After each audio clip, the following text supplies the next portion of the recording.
नमस्कार. तपोवन येथील वृक्षाची तोड होते ह्याबद्दल गैरसमज पसरवला जातो आहे. त्याबाबत मला जे वाचनात आलं ते तुम्हाला सांगते. मुख्य म्हणजे तपोवनातील 58 एकर जागेपैकी 38 एकर जागा ही महंत नारायणदास महाराज यांनी दिलेली आहे. ती जागा धार्मिक आखाड्यांची पारंपरिक जागा आहे. ती जागा कुंभमेळ्याकरता वर्षानुवर्ष आरक्षित आहे. झाडांच्या प्रजाती असतात, पर्यावरण परिसंस्था असते. तर परदेशी प्रजातीची जी झाडं आहेत ती वेगाने वाढत असल्याने भारतीय पर्यावरण परिसंस्थेला हानिकारक ठरते. त्यामुळे वनविभागाकडून अशा झाडांची नियमितपणे छाटणी सुरू असते.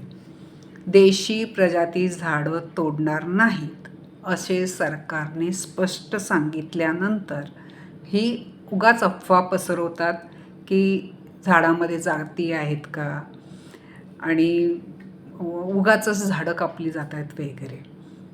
तर विज्ञान सांगतं आहे की वेगाने वाढणाऱ्या परदेशी प्रजाती झाडामुळे स्थानिक परिसंस्था बिघडते.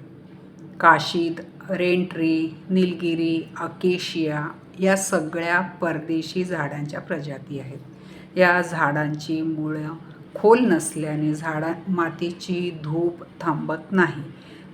त्यामुळे या झाडांचा भारतीय पर्यावरण समतोल संरचनेत काहीही उपयोग होत नाही. ही झाडे खूप वेगाने वाढतात आणि त्यामुळे दरवर्षी या झाडांची छाटणी होत असते. साधुग्राम इथे बनवले जात आहे. तिथे रानगिरी, गुलतुरा, भाबडी, कॉस्मॉस उगवले आहे. ते तोडले जाणार आहे. अवाढव्य वृक्षांना मार्किंग केले आहेत, पण ती प्रशासकीय पद्धत आहे. ती झाडे तोडली जाणार नाहीत हे प्रशासनाने स्पष्ट केले आहे. पण तरीसुद्धा काही लोक अफवा पसरवत राहतात.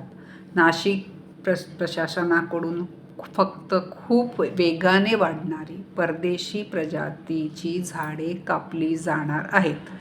अवाढव्य भारतीय प्रजातीची कोणतीही मोठी झालेली झाडं कापली जाणार नाही. बरं, हे नव्याने होत बिलकुल नाही. दरवर्षी वन विभागाकडून ही प्रक्रिया होते.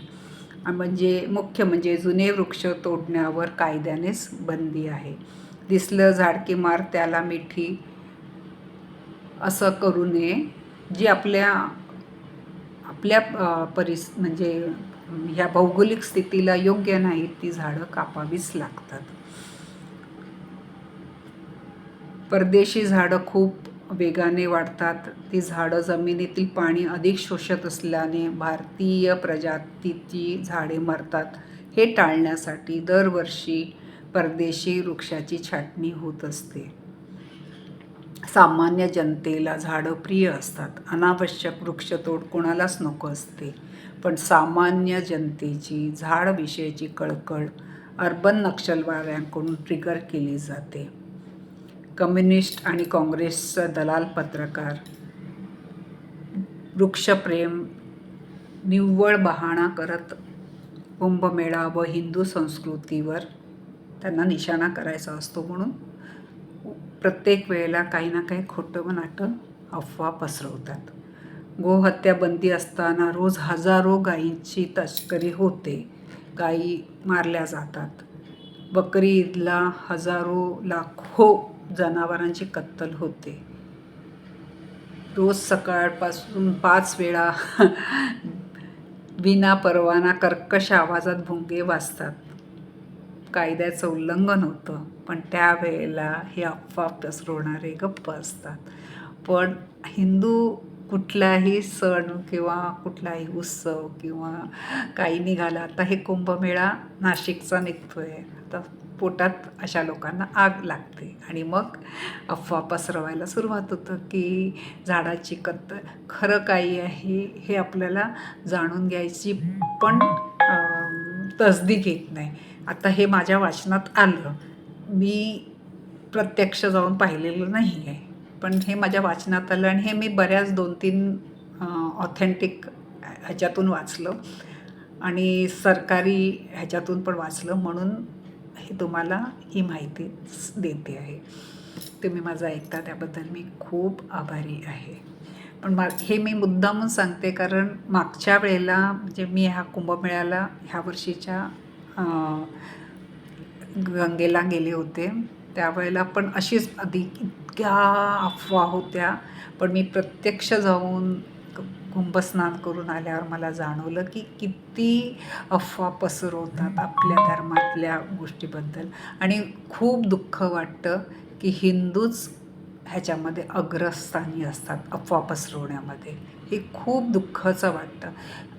जाणून घ्या, समजून घ्या. खरंच चूक असेल तर बोंबाबोंब करा, पण माहीत असून तुम्हाला सगळं कळत असतानासुद्धा अशा अफवा पसरवू नका. एवढंच मला सांगायचं आहे. तुम्ही माझं ऐकता त्याबद्दल मनापासून धन्यवाद.